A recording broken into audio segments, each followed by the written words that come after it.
फिर से किताबों की महक आने लगी। फिर से किताबों की महक आने लगी। दोस्तों की महफिल फिर से सजने लगी। कुछ दिन बाद कक्षा का आगाज है। कुछ दिन बाद कक्षा का आगाज है, लेकिन ज्ञान की गंगा में डूबने का वही अंदाज है। नमस्कार दोस्तों, आप सभी लोगों का एक बार पुनः आपके अपने इस शैक्षिक चैनल पर पुनः हार्दिक अभिनंदन, नंदन और वंदन है। पिछले कुछ दिनों से हम आप लोगों से मुखातिब नहीं हो पा रहे थे, आप लोगों से मिलना नहीं हो पा रहा था, कुछ समस्या थी। तो आज हम सभी लोग महाकवि बाणभट्ट के जीवन परिचय को पढ़ेंगे और उनके जीवन परिचय से संबंधित बनने वाले सभी परीक्षा उपयोगी महत्वपूर्ण प्रश्नों पर चर्चा करेंगे। ठीक है। और महाकवि बाणभट्ट के बारे में आप सभी लोग परिचित हैं कि कितने महान, कितने ओजस्वी, कितने तेजस्वी महाकवि हैं। ठीक है। बाणभट्ट के बारे में कहा भी जाता है कि काव्य के आकाश का चमकता सितारा, काव्य के आकाश का चमकता सितारा बाणभट्ट थे ज्ञान की अद्भुत धारा। हर्षचरित और कादम्बरी की पहचान, हर्षचरित और कादम्बरी की पहचान उनके लेखनी ने जगा दिया पूरा हिंदुस्तान। तो इस तरह के थे हमारे महाकवि बाणभट्ट जी। उनकी लेखनी की धार से पूरा संस्कृत साहित्य जगत जगमगा रहा है। तो आइए शुरू करते हैं आज की कक्षा और महाकवि बाणभट्ट के बारे में पढ़ते हैं। तो सर्वप्रथम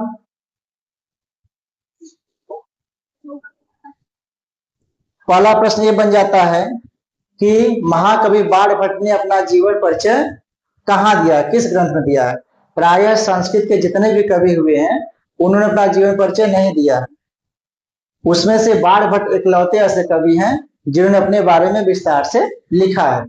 तो जीवन परिचय कहाँ दिया है, तो हर्षचरित के प्रथम 2.5 उच्छ्वासों में तथा कादम्बरी की भूमिका भाग में श्लोक संख्या 10 से 20 यानी कुल 11 श्लोकों। ठीक है। तो महाकवि बाणभट्ट ने अपना जीवन परिचय अपने दोनों ग्रंथों में दिया है, हर्षचरित के प्रथम 2.5 उच्छ्वास में और कादम्बरी की भूमिका भाग में श्लोक संख्या 10 से लेकर के 20 तक यानी कुल 11 श्लोकों में अपना जीवन परिचय दिया। आगे है, इनके वंश में दधीची तथा सरस्वती के पुत्र सारस्वत के चचेरे भाई वत्स का सर्वप्रथम उल्लेख मिलता है। तो क्वेश्चन यदि पूछे कि बाणभट्ट के वंश में सर्वप्रथम उल्लेख किसका मिलता है, तो वत्स का। वत्स थे कौन, दधीची तथा सरस्वती के पुत्र कौन थे, सारस्वत। दधीची और सरस्वती के पुत्र थे सारस्वत, उनके चचेरे भाई थे वत्स। और वत्स से ही महाकवि बाणभट्ट की वंश परंपरा आगे बढ़ती है। वत्स के कुल में कुबेर का जन्म हुआ। ठीक है। वत्स के पुत्र हुए कुबेर तथा इनके अच्युत, ईशान, हर और पाशुपत नामक 4 पुत्र हुए। तो किसके 4 पुत्र हुए, कुबेर के। अच्युत, ईशान, हर और पाशुपत नामक कुबेर के 4 पुत्र हुए। और फिर पाशुपत के एक पुत्र हुए अर्थपति। फिर अर्थपति के 11 पुत्र हुए। कितने पुत्र हुए अर्थपति के, 11। उन्हीं 11 पुत्रों में से एक बाणभट्ट के पिता चित्रभानु थे। ठीक है। पाशुपत के अर्थपति पुत्र हुए, फिर अर्थपति के 11 पुत्र हुए। उन 11 पुत्रों में से एक थे बाणभट्ट के पिता चित्रभानु। तो इनकी वंश परंपरा है क्या कि सर्वप्रथम दधीची तथा सरस्वती के पुत्र सारस्वत के चचेरे भाई वत्स का उल्लेख मिलता है। फिर वत्स के कुल में किसका जन्म हुआ, कुबेर का। फिर कुबेर की तथा इनके कुबेर के अच्युत, ईशान, हर और पाशुपत नामक 4 पुत्र हुए। कितने, 4। ठीक है। और फिर पाशुपत के एक पुत्र हुए अर्थपति। पाशुपत कितने पुत्र थे, एक, अर्थपति। फिर अर्थपति के 11 पुत्र थे। ठीक है। काफी बहादुर इंसान मालूम पड़ते हैं। तो अर्थपति के 11 पुत्र हुए और उन्हीं में से एक थे बाणभट्ट के पिता चित्रभानु, ठीक है। फिर चित्रभानु के पुत्र हुए बाणभट्ट, और बाणभट्ट के पुत्र हुए फिर भूषण भट्ट या पुलिंग। तो इनकी वंश परंपरा। आगे चलते हैं।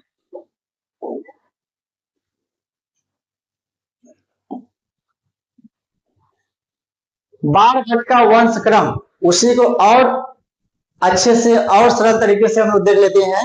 और परीक्षा में कभी कभी एक क्रम पूछ देता है कि सही क्रम कौन सा है, सही वंशावली कौन सी है, तो उसके लिए यह अति महत्वपूर्ण है।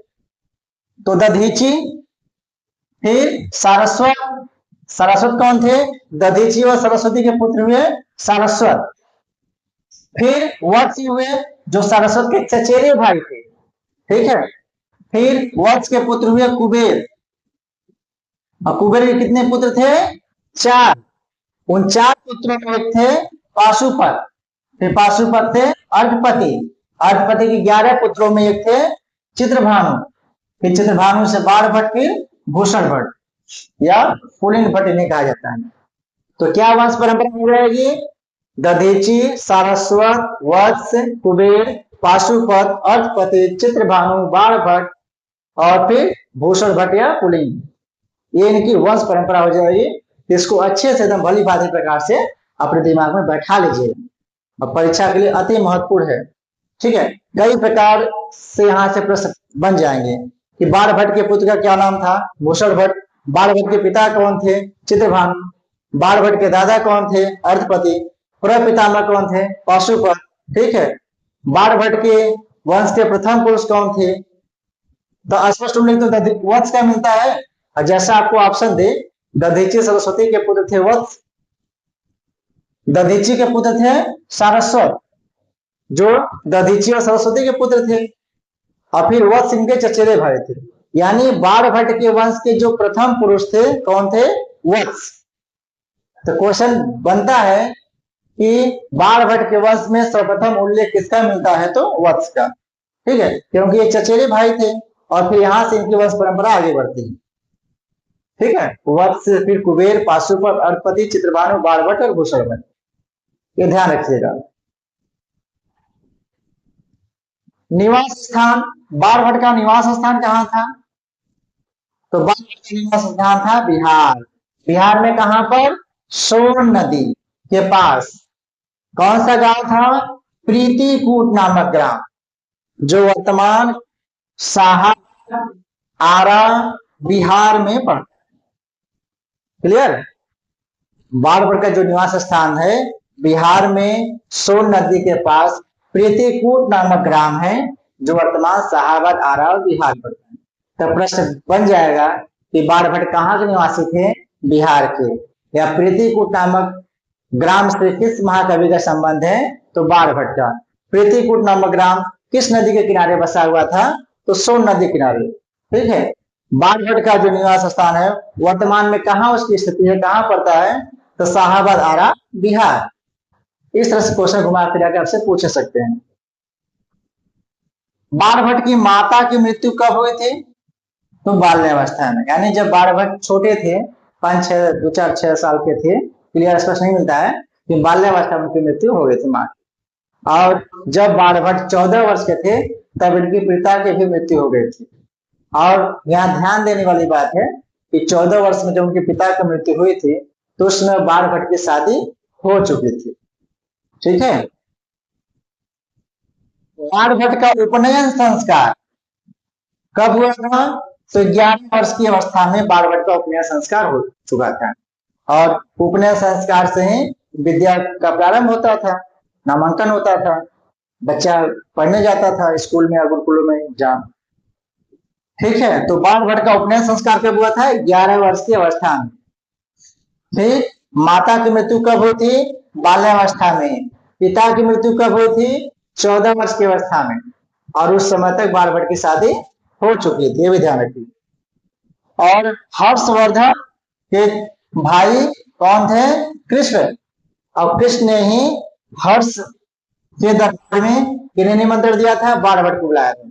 यानी हर्ष के जो भाई थे कृष्ण, उन्हीं के निमंत्रण पर बाणभट्ट कहाँ गए थे? हर्ष के दरबार में, ठीक है।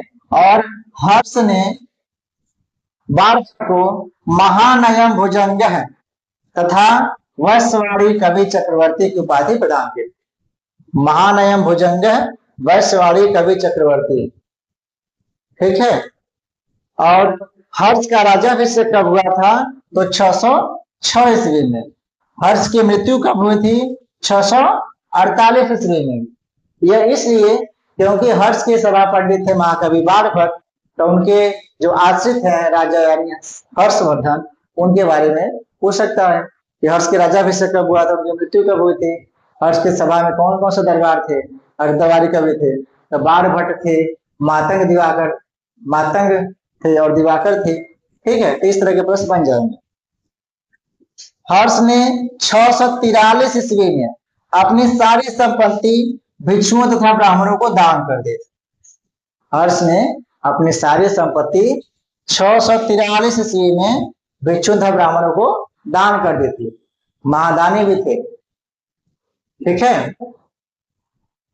तो यहां से इतने प्रश्न बन जाएंगे। आगे चले, ठीक, आगे चलते हैं, आइए।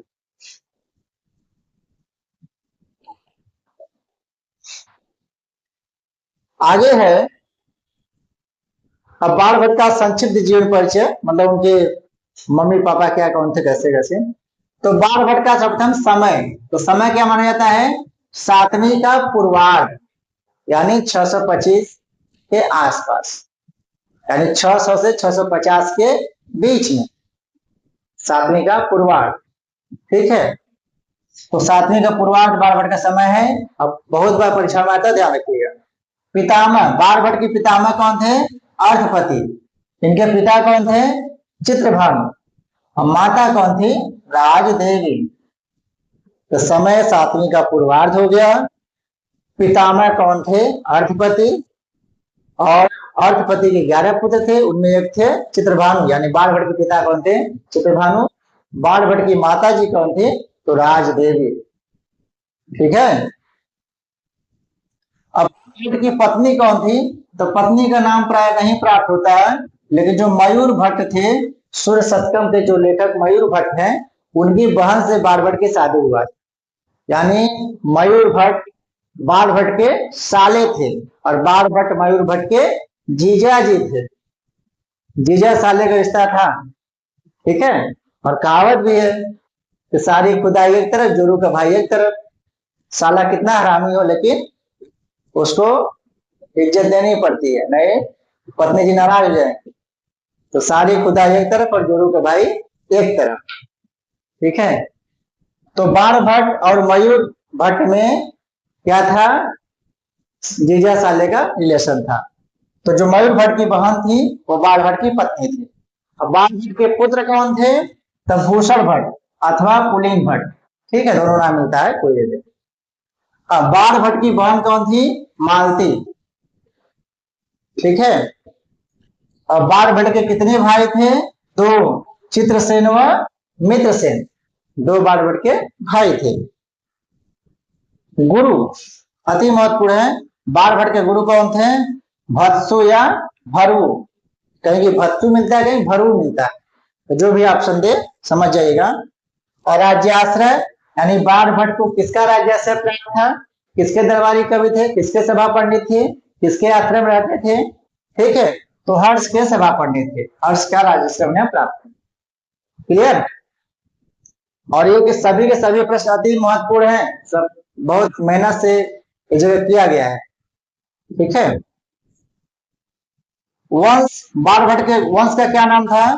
तो वात्स्यायन वंश या वत्स वंश, ठीक है, वात्स्यायन या वंश, जो भी आपको ऑप्शन मिले, तो दोनों मिलता है, वात्स्यायन या उसको कहते हैं वत्स वंश, ठीक है। रीति, बाणभट्ट की रीति क्या थी? तो पांचाली रीति कवि माने जाते हैं बाणभट्ट। और भोजराज ने कहा है सरस्वती कंठाभरण में कि ओजय कमात हुयस्तम गद्य से काव्य जीवितम, ठीक है। और इनका गुण क्या था? ओज गुण, यानी बाणभट्ट पांचाली रीति कवि हैं, और गुण क्या है इनका? ओज। और शब्दार्थियों समूह गुण पांचाली रीति निश्चित है, यह भोज का कथन। शब्दार्थयो समोगुंठ पांचाली रीति दृश्यते, यानी जिस रीति में शब्द और अर्थ का उचित गुंफन होता है वह पांचाली रीति कहलाती है। शब्दार्थयो समोगुंठ पांचाली रीति दृश्यते, इसका कथन है भोज का। इसमें सरस्वती कंठा भरण। और गद्य से काव्य जीवितम दंडी का कथन है, महाकवि दंडी का। गद्य को काव्य का जीवित कहा गया। प्राय गद्य रचना पद्य रचना से कठिन मालूम पड़ती है, इसलिए वामन ने कहा गद्यम कविनाम निक्षम बदंती, गद्य कवियों की कसौटी है, इसका कथन है वामन। ऐसा भी आगे आएगा। उपासक, बाणभट्ट किसके उपासक थे? तो शिव के उपासक थे। कादम्बरी के अनुसार ये किसके उपासक पुजारी थे? शिव के। ठीक है, तो याद रखिएगा। पिता स्वर्गवास कब हुआ था? 14 वर्ष की अवस्था में पिता स्वर्गवास उसका था, और इस समय तक बाणभट्ट का विवाह हो चुका था। ठीक है, बहुत पहले बाजी मार गए थे, और हम लोग नौकरी के चक्कर में बुढ़े होते जा रहे हैं सब लोग। तो बाणभट्ट के पिता मृत्यु हुई थी 16 वर्ष की अवस्था। ठीक है, गद्य रचनाकारों में सर्वश्रेष्ठ कौन है? बाणभट्ट, यानी सर्वश्रेष्ठ गद्य रचनाकार हैं बाणभट्ट। गद्य साहित्य के सूर्य हैं, समझ लीजिए। ठीक है, जो संपूर्ण गद्य साहित्य को अपने प्रकाश से प्रकाशित कर रहे हैं, महाकवि बाणभट्ट। क्लियर? तो ये सभी के सभी बहुत इंपॉर्टेंट है, ध्यान दीजिएगा। आगे चलिए, चलते हैं। आगे है कि बाण की मृत्यु के बाद शेष कादम्बरी को किसने पूरा किया था? तो शेष कादम्बरी को पूरा किया था भूषण भट्ट ने, जो बाणभट्ट के पुत्र थे। बाणभट्ट की सर्वोत्कृष्ट रचना है कादम्बरी, इनकी सबसे अच्छी रचना मानी जाती है। ठीक है, नहीं, ह्वेन-त्सांग ने 629 से 625 ईस्वी तक, ह्वेन-त्सांग ने 629 से 25 ईस्वी तक भारत का भ्रमण किया था। कब कब किया था? 629 से 625 ईस्वी तक। ठीक है, तो ये प्रश्न याद रखिएगा। ह्वेन-त्सांग हर्ष के समय में भारत भ्रमण पर आया था। तो प्रश्न बन जाएगा कि ह्वेन-त्सांग किसके समय भारत भ्रमण पर आया था? तो हर्षवर्धन के, यानी हर्ष। ठीक है, ह्वेन-त्सांग हर्ष के समय पर भारत भ्रमण पर आया था। तो शेष कादम्बरी को किसने पूरा किया था? भूषण भट्ट या पुलिन भट्ट ने। ठीक है, या उत्तर कादम्बरी को। बाणभट्ट की सर्वोत्कृष्ट रचना कौन सी है? सबसे अच्छी रचना कौन सी है? कादम्बरी। अब बाणभट्ट की प्रथम गद्य कृति है हर्षचरित। ह्वेन-त्सांग 629 से 625 ईस्वी तक भारत का भ्रमण किया था। डेट याद रखिएगा। ह्वेन-त्सांग हर्ष के समय में भारत भ्रमण पर आया था, ये ध्यान रखिएगा। अब आइए देखते हैं कि बाणभट्ट की प्रमुख रचनाएं कौन कौन सी। तो वर्तमान समय में बाणभट्ट की कुल 3 रचनाएं उपलब्ध हैं। कितनी रचनाएं? 3 रचनाएं तो ज्यादा हैं, लेकिन उपलब्ध रचना कितनी है? 3। तो प्रश्न बन जाएगा कि बाणभट्ट की कितनी रचनाएं उपलब्ध हैं? तो क्या बताएंगे? 3, जिनमें पहला है हर्षचरित, और यह बाणभट्ट की प्रथम गद्य कृति है। यानी बाणभट्ट की प्रथम रचना कौन सी है? हर्षचरित। और बाणभट्ट ने इसे क्या कहा है? आख्यायिका। यानी हर्षचरित क्या है? आख्यायिका है। और ध्यान रखने की बात है कि जो कथा होती है वह कवि कल्पित होती है, और आख्यायिका ऐतिहासिक होती है। ठीक है, और आख्यायिका का विभाजन किसमें होता है? उच्छ्वासों में। तो और इस हर्षचरित में कुल कितने उच्छ्वास हैं? कुल 8 उच्छ्वास है। ठीक है, तो हर्ष प्रथम गद्य कृति है, आख्यायिका है, और इसमें 8 उच्छ्वास हैं। और इसके प्रथम 2.5 उच्छ्वास, कितने? 2.5। 2.5 उच्छ्वासों में बाणभट्ट की आत्मकथा वर्णित है, यानी अपना वंश परिचय दिया, अपने बारे में बताया है। ठीक है, और शेष भाग में प्रभाकर वर्धन, ठीक है, प्रभाकर वर्धन तथा राजश्री की कथा वर्णित है। ठीक है, और बाण भट्ट से अधूरा छोड़ दिया है। यदि क्वेश्चन पूछे कि बाण भट्ट की अधूरी गद्य कृति कौन सी है तो क्या बताएंगे? हर्षचरितम। और किसी ऐतिहासिक विषय पर गद्य काव्य लिखने का प्रथम प्रयास, तो किसी ऐतिहासिक विषय पर गद्य काव्य लिखने का प्रथम प्रयास क्या है? हर्षचरितम। और इसका कथानक 8 उच्छ्वासों में विभक्त है। ओजः समास भूयस्तम गद्य से काव्य जीवितम। ये किसका कथन है? दंडी का, आचार्य दंडी, जो 10 कुमार चरितम लेखक माने जाते हैं। तो ओजः समास भूयस्तम एतत् गद्य से जीवितम, यह दंडी का कथन है। किसका? दंडी का, बहुत इंपॉर्टेंट है। और हर चरित में ओज गुण प्रधान है। अब प्रधान रस क्या है? वीर, यानी गुण ओज है, रस क्या है? वीर। और हर चरित का जो आरंभ है वह पौराणिक शैली में, यानी वंश उत्पत्ति वर्णन से हुआ। तो प्रश्न बन जाता है कि किस कवि ने, किस महाकवि ने अपना वंश परिचय पौराणिक शैली में दिया है? क्या जवाब होगा? महाकवि बाणभट्ट, जो गद्य साहित्य के सूर्य कहे जाते हैं। ठीक है, तो हर क्षेत्र में क्या क्या इंपॉर्टेंट है? यह बाणभट्ट की प्रथम गद्य कृति है। यह आख्यायिका है, इसमें 8 उच्छ्वास हैं और इसमें ओज गुण है, इसमें वीर रस है। ठीक है, और यह अधूरा है, बाणभट्ट ने इसे अधूरा छोड़ दिया है। और इसके प्रथम 2.5 उच्छ्वासों में बाणभट्ट ने अपना आत्मकथा लिखा है, अपना वंश परिचय दिया, अपना जीवन परिचय लिखा है। और शेष भागों में प्रभाकर वर्धन व राष्ट्र की कथा वर्णित है। और ओजः समास भूयस्तम गद्य से काव्य जीवितम किसका कथन है? दंडी का। इतना प्रश्न यहां से इस छोटे से गद्यखंड से बन जाएगा। क्लियर? उम्मीद करते समझ आ रहा होगा। आइए आगे बढ़ते हैं। अब आगे है दूसरी गद्य कृति है कादम्बरी। बाणभट्ट ने 2 गद्य काव्य को लिखे हैं, तो दूसरी गद्य कृति है कादम्बरी। बाणभट्ट की कादम्बरी संस्कृत साहित्य की सर्वोत्कृष्ट गद्य रचना है। यदि आपसे क्वेश्चन पूछे कि संस्कृत साहित्य की सबसे उत्कृष्ट, सबसे अच्छी रचना कौन सी है, गद्य रचना, तो क्या बताएंगे? कादम्बरी। ठीक, और इसके कितने भाग हैं? 2 भाग, पूर्वार्ध और उत्तरार्ध। ठीक है, पूर्वार्ध भाग में पूरे ग्रंथ का 2/3 है, उत्तरार्ध भाग, उत्तर भाग छोटा है। और पूर्वार्ध भाग में कौन क्या आता है? कथामुख है, और आपका जो पढ़ना है क्या? सुखनासोपदेश, वो पूर्वार्ध भाग में ही आता है। और सुखनासोपदेश क्या है? एक प्रकरण है कादम्बरी के अंतर्गत। ठीक है, और पूर्वार्ध, पूर्व भाग से भी पहले क्या है? कथामुख है। तो कहीं कहीं आप लोग देखेंगे पत्रिका वगैरह में मिल जाएगा कि कादम्बरी के कितने भाग है? 3, कथामुख, पूर्वार्ध और उत्तरार्ध। ठीक है, तो कथामुख कुछ विभाजन नहीं है, जो भूमिका हो तो है, तो यदि उसको लेंगे तो कथामुख, पूर्वार्ध और उत्तरार्ध।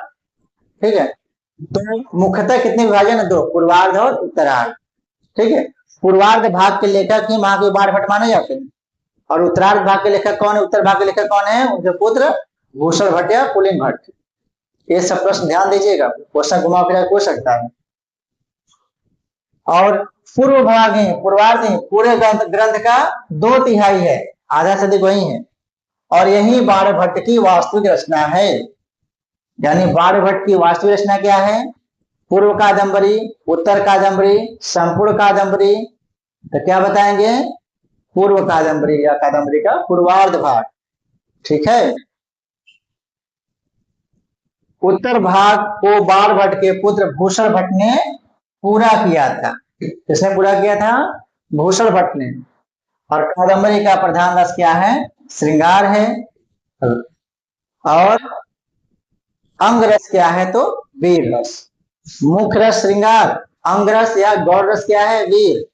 ओज क्या है? अरे सॉरी, गुण क्या है? पांचाली रीति है, रीति पांचाली है, गुण ओज है। तो रस श्रृंगार, रीति पांचाली और गुण ओज। और अंग रस या गौर रस क्या है तो वीर रस, ध्यान दीजिएगा। और इसमें 3 जन्मों की कथा है, अति महत्वपूर्ण प्रश्न पूछ देता है कि किस ग्रंथ में 3 जन्मों की कथा है, तो क्या है कादम्बरी। इसके जो नायक और उपनायक हैं उनके परस्पर 3 जन्मों की कथा है, चंद्रमा चंद्रमा चंद्रापीठ और शूद्रक। ठीक है, तो चंद्रापीठ इसका नायक है, उसका प्रथम जन्म है चंद्रमा, द्वितीय जन्म है चंद्रापीठ और तृतीय जन्म है शूद्रक। और जो उसका मित्र है जो सनायक है पुंडरीक, प्रथम जन्म वैशंपायन और शुक। तो पुंडरीक और चंद्रमा एक साथ, इधर चंद्रापीठ और वैशंपायन एक साथ, और इधर शूद्रक और शुक एक साथ। चंद्रमा चंद्रापीठ शूद्रक पुंडरीक वैशंपायन और शुक। ठीक है, और चंद्रापीठ कैसा नायक है तो धीरोदात्त नायक। ठीक है, अनुकूल धीरोदात्त नायक। तो इसका नायक चंद्रापीठ है और नायिका क्या है कादम्बरी। और कादम्बरी का शाब्दिक अर्थ होता है मदिरा। इसका कथानक गुणाढ़कृत बृहद कथा का मकरंदिकोपाख्यान है। यानी कादम्बरी के कथानक का आधार उपजीव्य क्या है, गुणाढ़ के बृहद कथा का मकरंदिकोपाख्यान। ठीक है, अति महत्वपूर्ण परीक्षा उपयोगी है। आगे इनकी तीसरी रचना है चंडी शतक। पहला हर्षित हो गया, दूसरा कादम्बरी हो गया, तीसरा है चंडी शतक।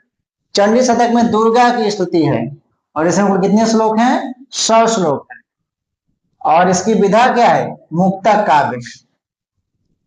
हर्षित आख्यायिका, कादम्बरी कथा और चंडी शतक मुक्तक काव्य। और मयूर भट्ट जो इनके साले साहब थे, उनके साप से मुक्ति पाने हेतु यह लिखा गया था।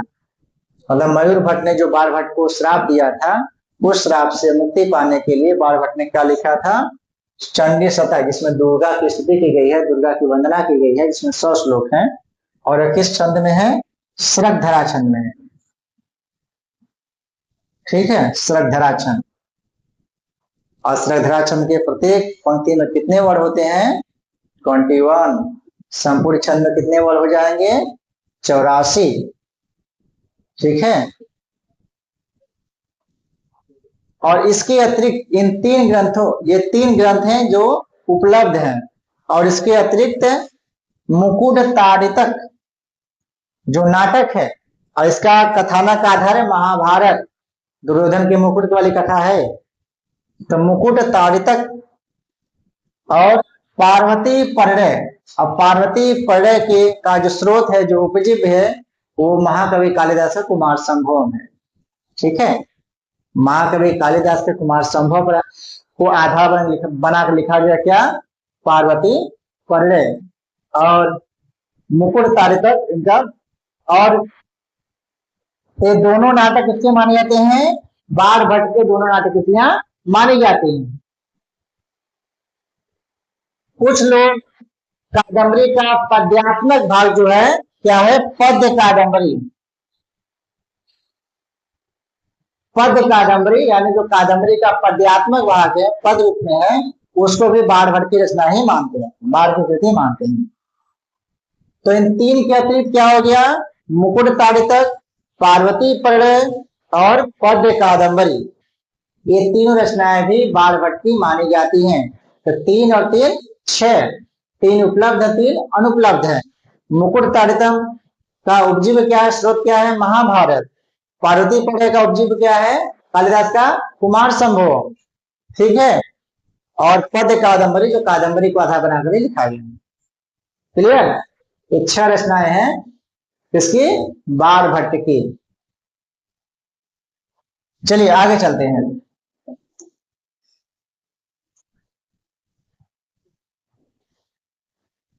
पांचाली शैली का प्राण क्या है तो वर्ण विषयानुरूप पदों का विन्यास।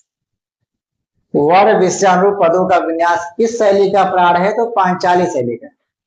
शब्दार्थयो समोगुम्फ पांचाली रीति ऋष्यते। किसका कथन है?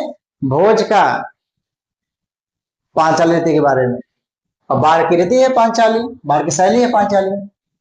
और विश्व की प्रत्येक भाषा का जो प्राचीनतम साहित्य है वो किसमें प्राप्त है? पद्यात्मक, यानी साहित्य का जो प्राचीनतम रूप है लगभग हर भाषा का वो पद्य में ही मिलता है। और यजुर्वेद को गद्य साहित्य का प्रतिनिधि ग्रंथ माना जाता है। यानी गद्य का सर्वप्रथम उल्लेख, सर्वप्रथम दर्शन कहाँ होता है? यजुर्वेद में। ये 2016 या 13 के टीटी परीक्षा में पूछा था। ठीक है, तो यजुर्वेद जो गद्य साहित्य का प्रतिनिधि ग्रंथ माना जाता है, यानी गद्य के सर्वप्रथम दर्शन कहाँ होते हैं? यजुर्वेद में। अंबिका दत्त व्यास द्वारा लिखा गया, क्या लिखा गया? शिवराज विजयम, जो टीजीटी और एलटी दोनों का सिलेबस है। तो जो शिवराज विजयम उपन्यास है वो बाढ़ की प्रसिद्ध शैली का अद्भुत निदर्शन है। तो प्रश्न यदि पूछे कि बाढ़ भट्ट की प्रसिद्ध शैली का अद्भुत निदर्शन क्या है, तो अंबिका दत्त का शिवराज विजयम, यानी अंबिका दत्त ने बाढ़ की शैली का अनुकरण करते हुए शिवराज विजयम उपन्यास लिखा है। ठीक है, और बाढ़ के कितने गद्य रचनाएं हैं, कितने गद्य काव्य हैं? तो 2। कौन कौन? अभी हमने चर्चा की, हर्षचरित और कादंबरी। ये 2 गद्य कृतियां हैं किसकी? महाकवि बाढ़ भट्ट की।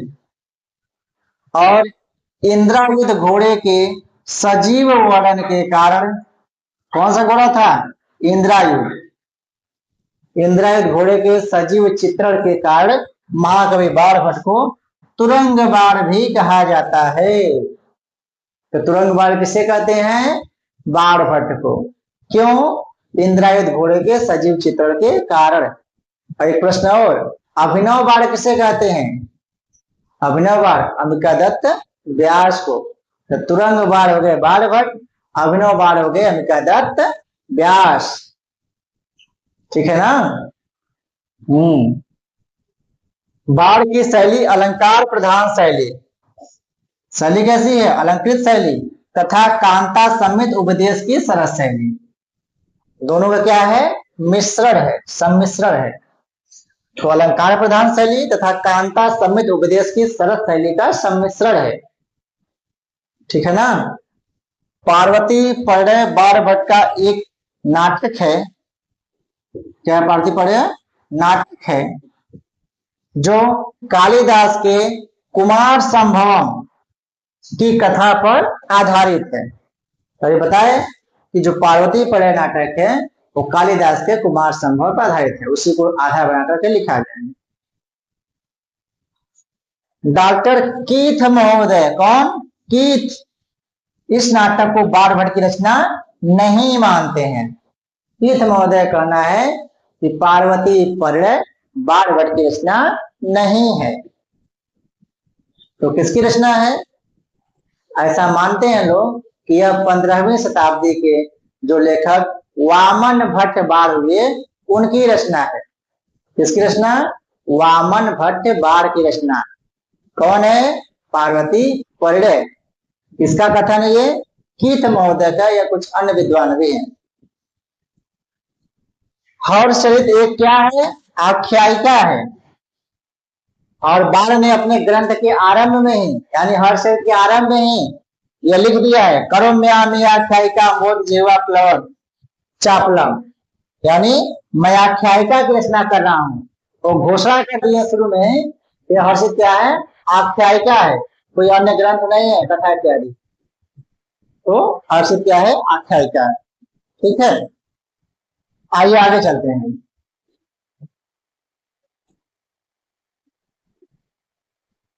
कादंबरी में चंद्राकृत कैसा नायक है? अनुकूल धीरोदात्त नायक है। और जो कादंबरी है वो विवाह से पूर्व परकीया, बड़ी रहेगा, परकीया मुग्धा नायिका है। तो कादंबरी कैसी नायिका है? परकीया मुग्धा, विवाह के पूर्व। और विवाह के पश्चात कैसी नायिका रहती है? स्वकीया मध्या नायिका। तो कादंबरी विवाह से पूर्व परकीया मुग्धा नायिका है, विवाह के बाद जब लास्ट में मिलन हो जाता है तब कैसी नायिका बन जाती है? तो स्वकीय मध्या नायिका बन जाती है। ठीक है, तो जैसा क्वेश्चन पूछेगा उस तरह से आप जवाब देंगे। कैसी नायिका है? जो दोनों ऑप्शन है तो फिर दोनों से होगा। यदि अलग अलग चार ऑप्शन दिया हुआ है तो मुख्यतः प्रधानता किसकी है? कादम्बरी का वर्ण किस रूप में अधिक हुआ है? तो परकीय मुग्धा नायिका के रूप में। मिलन तो लास्ट में होता है ना, पूरी कहानी तो परकीय मुग्धा नायिका को आधार मान लिखा गया है। ठीक है, तो परकीय मुग्धा नायिका। यदि अलग ऑप्शन देगा तो, यदि दोनों दिया तो दोनों से हो जाएगा। आगे है, बाणभट्ट ने कादम्बरी में नमस्कारात्मक मंगलाचरण, यानी कादम्बरी का मंगलाचरण कैसा है? नमस्कारात्मक। ठीक, तो किसको नमस्कार किया गया? नमः शांताय तेजसो, परब्रह्म को नमस्कार किया गया। कादम्बरी की प्रस्तावना के चतुर्थ श्लोक में बाणभट्ट ने अपने गुरु भरु, तो भरु की वंदना किसमें की है? चतुर्थ श्लोक में। और 8वें तथा 9वें श्लोक में कादम्बरी कथा की प्रशंसा की है। तो चतुर्थ में अपने गुरु के चरणों की वंदना की है, 8वें और 9वें में कादम्बरी कथा प्रशंसा की है। ठीक है, तो जो कादम्बरी का भूमिका भाग है, जो 20 श्लोक है, वह कुछ इस प्रकार है। कुछ 4 भागों में बांटा गया कादम्बरी की भूमिका भाग को। 1 से 4 मंगलाचरण है, फिर 5, 6, 7 क्या है? सज्जन स्तुति दुर्जन निंदा है, फिर 8, 9 कथा प्रशंसा है, फिर 10 से लेके 20 तक यानी कुल 11 श्लोकों में कविवंश वर्णन है। ये 4 भाग हैं कादम्बरी। तो बाण ने कादम्बरी को अति द्वयी कथा कहा है। तो अति द्वयी कथा कौन है? कादम्बरी, यानी बृहद कथा तथा वासोदत्ता का अतिक्रमण करने वाली कथा कौन सी है? कादम्बरी है। और हर्ष के दरबार में रहने वाले 2 अन्य विद्वान कौन थे? तो मातंग दिवाकर और मयूर भट्ट। मातंग दिवाकर और मयूर भट्ट ये हर्ष के दरबार में रहने वाले बाणभट्ट के अलावा 2 अन्य विद्वान भी थे वहां। और बाणभट्ट के नाम से प्रचलित जो पार्वती पड़े नामक नाटक है, वस्तुतः 15वीं शताब्दी के वामन भट्ट बाण की कृति है, ऐसा लोगों का मानना है। और कथा सरित सागर और बृहद कथा मंजरी में राजा सुमनस की कथा प्राप्त होती है। ये प्रश्न पूछ देता है, तो सुमनस की कथा कहाँ प्राप्त होती है? तो कथा सरित सागर और बृहद कथा मंजरी, इन दोनों ग्रंथों में सुमनस की कथा प्राप्त होती है। ठीक, अब कैसे कवि हैं? रस सिद्ध कवि हैं और श्रृंगार उनका सर्वप्रिय रस है। तो बाण रस सिद्ध कवि हैं और बाणभट्ट का मुख्य रस क्या है? श्रृंगार, प्रिय रस है, सर्वप्रिय रस है। बाकी तो वीर रस भी है, ये है द्वितीय रस रूप। ठीक है, तो इतने प्रश्न यहां से मिल जाए आपको परीक्षा के लिए। चलिए आगे चलते हैं। हाँ, अब देखिए जितना सब बनाया गया सबका सब छाट छाट के एकदम दूध को मत करके एकदम से क्रीम निकाला गया है, घी। इसमें से एक प्रश्न भी छोड़ने लायक नहीं है। ठीक है, सबका सब अत्यंत महत्वपूर्ण है, सबको तैयार करिएगा। अब बाढ़ विषय, महाकवि बाढ़ विषय कुछ क्या है? प्रमुख उपाधियां हैं, उपाधियां या कथन, जो कि अक्सर हर वर्ष एक आपको पूछ ही देता है। तो पहली उपाधि है वर्षवाणी कवि चक्रवर्ती। किसने कहा? हर्षवर्धन ने कहा। वर्षवाणी, बाणी जिनके अधिकार में हो गई है, ऐसे हर्ष बाणभट्ट। तो वर्षवाणी कवि चक्रवर्ती कहा हर्षवर्धन ने। महानयम भुजंग, जब पहली बार हर्षवर्धन मिले थे बाणभट्ट से, तब उन्हें लगा तो बड़ा दुष्ट है, बड़ा भुजंग टाइप का है, दुष्ट है। ठीक है, तो कहा था हर्षवर्धन। तो महानयम भुजंग और वर्षवाणी कवि चक्रवर्ती किसने कहा था? हर्षवर्धन। तो पहले कहा था महानयम भुजंग, फिर बाद में जब जान गए कि हाँ बाणभट्ट कितने ज्ञानी, कितने प्रतापी, कितने ओजस्वी, कितने तेजस्वी हैं, तब उनको उपाधि थी वर्षवाणी कवि चक्रवर्ती। ठीक है, बारस्तु पंचानन, पंचानन कौन है? चंद्रदेव। पिछली बार पूछा था और हमेशा पूछता रहता है। और पंच बारस्तु 12, क्या है? जयदेव। ये बड़ा कंफ्यूजिंग प्रश्न है। बारहस्तु पंचानन चंद्रदेव और पंच बारहस्तु बारह कौन है? जयदेव। तो देखिए पंचानन यदि बाद में आएगा, पंच बाद में आएगा, क्या करेंगे? चंद्रदेव। और पंच पहले ही आ जाएगा तब क्या करेंगे? जयदेव। तो ये ठीक है याद करने का। कविता कामनी कौतुकार, कविता कामनी का कौतुक जयदेव, यानी बाणभट्ट को कविता कामनी का कौतुक कहे कौन? जयदेव। गद्य सम्राट, बाणभट्ट को गद्य सम्राट कौन मानते हैं? तो बलदेव उपाध्याय। अति महत्वपूर्ण भी है, सबके सभी महत्वपूर्ण है। किसको कहा जाए? बारी बारो बभूव, बारी बाणभट्ट की हो गई, बारी बाढ़ के अधिकार में हो गई, सरस्वती साक्षात बाणभट्ट की हो गई। किसने कहा है? गोवर्धनाचार्य महोदय ने। कविता कानन केसरी, केसरी नंदन चंद्रदेव। तो चंद्रदेव दो, एक बारहस्तु पंचानन और कविता कानन केसरी। ठीक है। कविता कविता तरु गहन विहरण मयूर, ये किसने कहा है? वामन भट्ट बाढ़ ने। कविता तरु गहन विहरण मयूर, ये वामन भट्ट बाढ़ का कथन है। और बारह कवि नामी चक्रवर्ती, यानी बाढ़ को चक्रवर्ती कवि किसने कहा है? चक्रवर्ती। बारह कवि नामी चक्रवर्ती, जिसे कहते हैं सुढल के, यानी सुढल बाणभट्ट को चक्रवर्ती कवि कहते हैं। और गद्यम कविनाम निक्षम बदंती, गद्य को कवियों की कसौटी कहा जाता है। एक कथन है तो वामन का। ठीक है। अति एकदम मक्खन है मक्खन, तो मलाई मार के इसको सब तैयार कर लीजिएगा। ठीक है, सोना नहीं कोई। तो इसको देख लीजिए, बढ़िया तैयार कर लीजिएगा। आगे चलिए।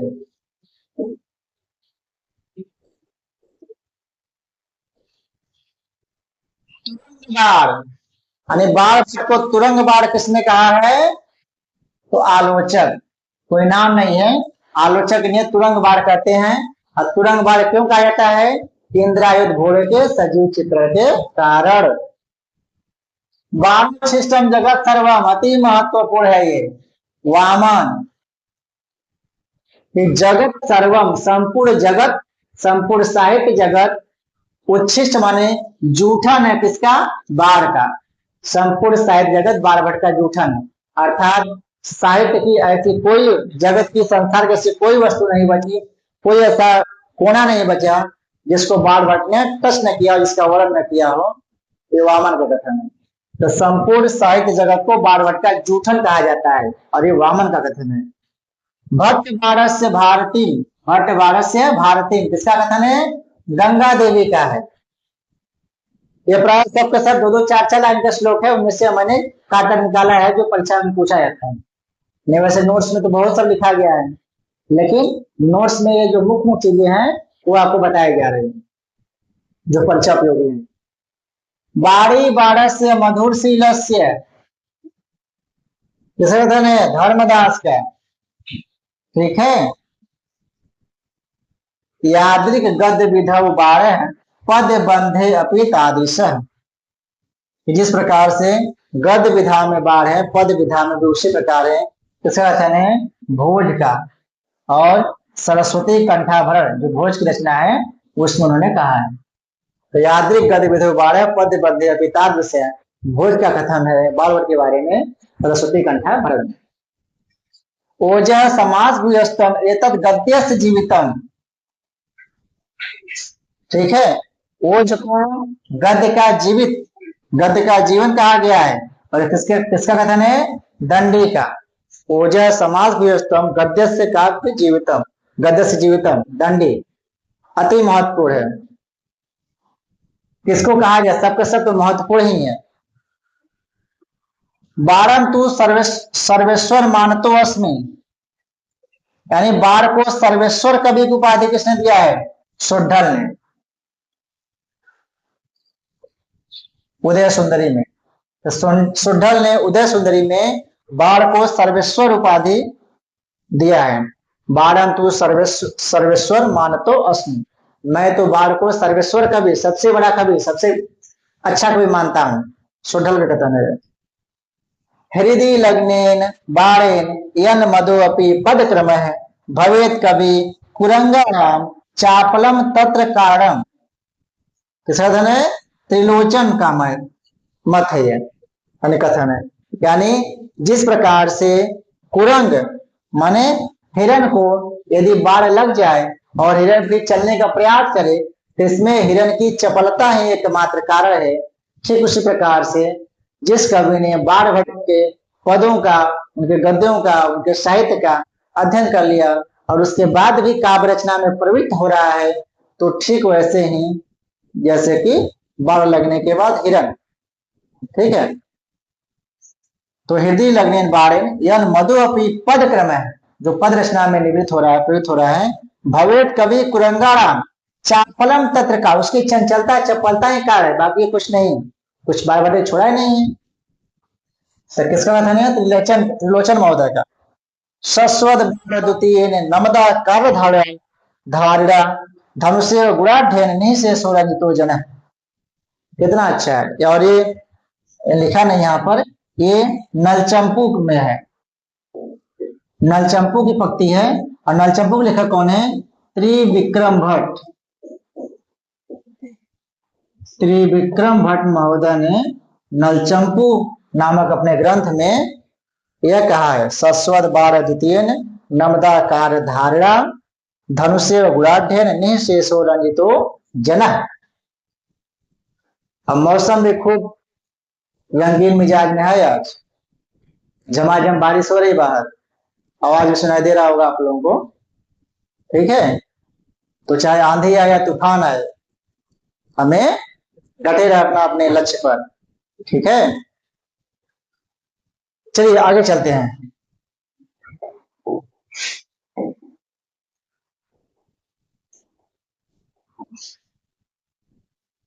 दंडिन्य उपस्थिति सद्य कविनाम कंपितम मन। दंडी के उपस्थित होने पर, दंडी का उदय होने पर कुछ कवियों क्या हो गया? सद्य कविनाम कंपितम मन, कवियों का जो मन है कांप गया, वाह इतने तेजस्वी कवि। अप्रविष्ट तू अनंतरे, और उसके बाद प्रविष्ट होने पर किसके? बाड़े, बाढ़ भट्ट के आने पर कंठे बागेव रुध्यते। लेकिन जब बाढ़ भट्ट आए तो अन्य कवियों का जो बाड़ी था कंठ में ही रुक गया, निकलने का नाम नहीं लिया। इतने ओजस्वी तेजस्वी और शानदार धारदार मजेदार कवि थे बाढ़ भट्ट जी। तो दंडिनी उपस्थिति सद्य कविनाम कंपितम मन प्रविष्टे तू अनंतरे बाड़े कंठे वाग्य रुध्यते। बाढ़ के आने पर, बाढ़ का उदय होने पर अन्य कवियों की जो बाड़ी थी उनके कंठ में ही अवरुद्ध हो गए, रुक गए। ये किसका कथन है? हरिहर महोदय का कथन है। कादम्बरी सहोदर सुधया वै बुद्धि हृदय हर्षाख्यायिका ख्याति बारो अवधेरु लब्धवान। मतलब आख्यायिका और कादम्बरी, ये दो ग्रंथ लिख करके जो बाढ़ भट्ट थे वो उनकी ख्याति दिग्दिगंत हो गई। बारो अवधि रिव लब्धवान, मानो बाढ़ भट्ट ने क्या अवधि ने क्या सागर ही पा लिया, इतना अथक प्रयास है। किसका कथन है? धनपाल का। ये सब अभी तक नहीं पूछेगा परीक्षाओं में, इसके पहले जो था सब एक एक लाइन की जो पंक्तियां थी वही ज्यादा उठाता है प्रश्न में, परीक्षाओं में। लेकिन फिर भी इन सबको भी आप लोग अच्छे से देख लीजिएगा। क्या वो कहा जाता है ना कि सौभाग्य केवल एक बार ही दरवाजा खटखटाता है, बस ठक ठक जाग रहे हैं, चेतन है तो तुरंत खोल करके और सौभाग्य को ले लेंगे और काम बन जाएगा। लेकिन जो दुर्भाग्य है वो दरवाजा खोलने तक खटखटाता ही रहता है, जब खोले नहीं। तो दुर्भाग्य तो बिना कहे आ जाता है, लेकिन सौभाग्य बस एक बार मौका देता है। तो ऐसा दुर्भाग्य हम लोगों के साथ न है, इसलिए इंपॉर्टेंट तो पढ़िए ही पढ़िए, लेकिन उसके साथ साथ जो अन्य चीजें हैं जो इम्पोर्टेंट से कम नहीं है, भाई परीक्षा में पूछा नहीं गया तो मेरे कम इम्पोर्टेंट है, और जिस बारे पूछ दिया गया तो यह भी महत्वपूर्ण हो जाएगा, ठीक है। तो इन सबको भी ध्यान से देख लीजिएगा। कादम्बरी रस भर समस्त एव मत्तो न किंचिदपि चेतयतो जन्म चेतयतो जनो अयम अयम ये है। किसका कथन है? भूषण भट्ट का। मतलब रस से रस भरी कादम्बरी किसके मन को चित्त को नहीं आनंदित करती है? ये कादम्बरी के उत्तरार्ध भाग में किसने कहा है? भूषण भट्ट ने, यानी कादम्बरी में ही कहा उन्होंने। और कादम्बरी रसज्ञा नाम आहारो अपि न रोचते, कादम्बरी रसज्ञा नाम आहारो अपि न रोचते, कादम्बरी के रस का जिन्होंने आनंद ले लिया है, अनुभव कर लिया है, कादम्बरी को पढ़ लिया है, उसका मजा ले लिया है, तो उसे आहारो अपि न रोचते, भोजन भी अच्छा नहीं लगता है। किसका कथन है? अज्ञात, किसी ने कहा है, नाम नहीं पता है। तो किस ग्रंथ का रसास्वादन कर लेने बाद व्यक्ति को भोजन में अच्छा लगता है? तो कादम्बरी। ठीक है, मजा आएगा जब हम पढ़ेंगे सुखनासोपदेश। तो अभी पहले कादम्बरी का भूमिका भाग पढ़ा जाएगा, जो 20 श्लोक है उसको संक्षिप्त रूप में, वहां से क्या क्या प्रश्न बन सकते हैं एक क्लास में, उसके बाद फिर सुखनासोपदेश, तो मजा आएगा उसमें। धिया निबद्धेयम अतिद्वयी कथा, अपनी तुच्छ छोटी सी बुद्धि से मैं इस अतिद्वयी कथा, अतिद्वयी कथा का निबद्धन कर रहा हूं, कथा को लिख रहा हूं।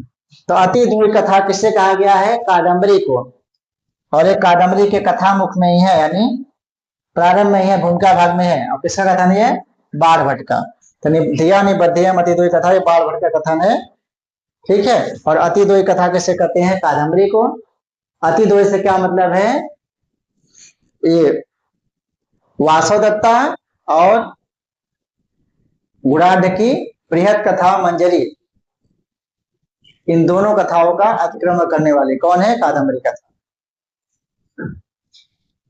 सॉरी गुणाढ़ की बृहद कथा और सुबंधु की वासवदत्ता, इन दोनों कथाओं का अतिक्रमण करने वाली कौन है? कादम्बरी।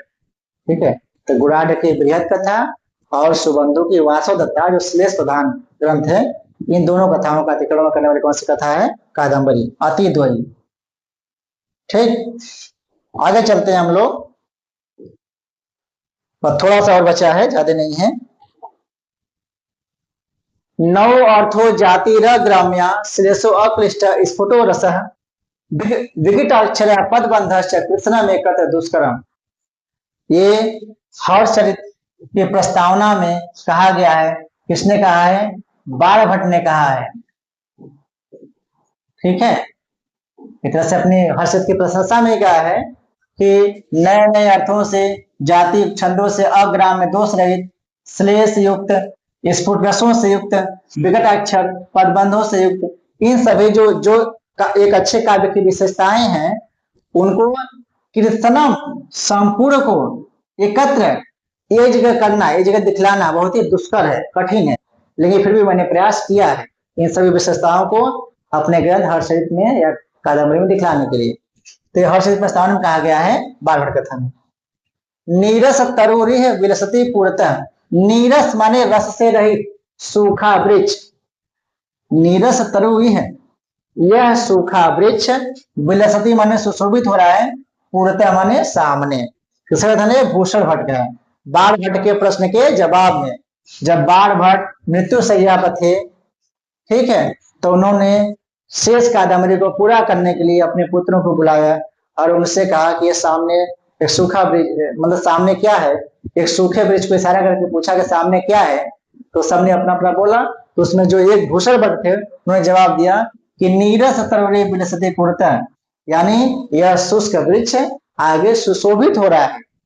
तो अपने इस पुत्र में काव्य प्रतिभा जान करके बाण भट्ट ने शेष कादम्बरी को पूरा करने का कार्यभार इन्हें सौंपा था। किसे? भूषण भट्ट।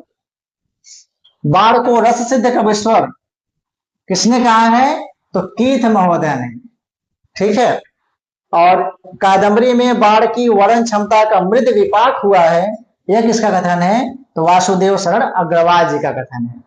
ठीक है, कल्प तरु लता शिव काम फल प्रदाना, अर्थात जो कादम्बरी की नायिका, जो कादम्बरी है, कादम्बरी की नायिका कादम्बरी में दया, दाक्षिण्य एवं लावण्य, ये तीनों गुणों का संगम है। त्रिवेणी का संगम। तो किसका कथन है? बाणभट्ट का। कादम्बरी की नायिका कादम्बरी में दया, दक्षिण और लवण तीनों का क्या है? संगम है त्रिवेणी। आगे चलते हैं और शब्दार्थियों समूह गुंफ है पांचाली दृश्यते। बहुत इंपॉर्टेंट है कि शब्द और अर्थ का एक उचित गुंफन संयोजन किस रीति में होता है? पांचाली रीति में होता है। किसका कथन है? भोज का। उनके ग्रंथ का क्या नाम है? सरस्वती कंठाभरण। और धर्मदास ने बाढ़ की बाड़ी को रस भाववती कहा है। तो बाढ़ की बाड़ी को रस भाववती किसने कहा है? धर्मदास ने। रुचिर स्वर वर पदा रस भाववती जगन मनोहरती किमसा तरुणी नहीं नहीं बाड़ी बारस्य मधुर शीलस्य। क्या हुआ, कोई तरुणी है इस प्रकार से? नहीं नहीं, मैं तो बाणभट्ट के बाड़े की मधुरशीलता की बात कर रहा हूं।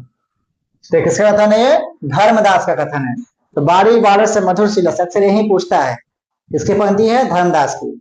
बाढ़ की काव्य शैली की मनोहरता के बारे में। बागेश्वरम हंत भजी अभिनंद, यानी अभिनंद क्या है? बागेश्वर, बाड़ी के ईश्वर। अर्थेश्वरम वागपति राज, वागपति राज को बाड़ी का अर्थेश्वर कहते हैं।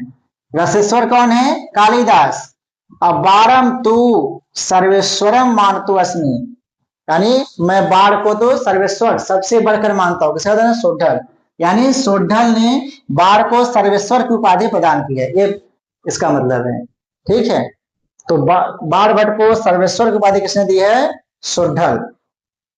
स्वाम वैदुषीम हर्षितम हर्षित निष्ठाम कादम्बरी पान मनुज्ञानम संस्थाप्य गद्य रुचिरे अनवद्य 12 सुधि स्वान सुधीर मर्म सुमर्म वेधी। यह किसका कथन है? कपिल जी का कथन। ठीक है, तो उधर प्रारंभ में तो अति महत्वपूर्ण थे ही, ये सभी महत्वपूर्ण से कम नहीं है। आगे चलते हैं। धन्यवाद। ठीक है, तो ये जितने सभी हम लोगों ने अभी पढ़ा आज, वो सभी के सभी परीक्षा के दृष्टि से बहुत ही उपयोगी हैं। संस्कृत की कोई भी परीक्षा आप दे रहे हो, यदि बाणभट्ट पाठ्यक्रम में है तो बाणभट्ट के जीवन परिचय समय इससे बाहर प्रश्न नहीं आना चाहिए। ठीक है, तो आज की कक्षा में इतना ही। ठीक है, और इन 2 लाइनों के साथ हम समापन करेंगे, फिर मिलेंगे अगले वीडियो में, अगली कक्षा में। ठीक है, तो कक्षा का अंत नहीं, कक्षा का अंत नहीं, यह नई शुरुआत है। कक्षा का अंत नहीं, यह नई शुरुआत है।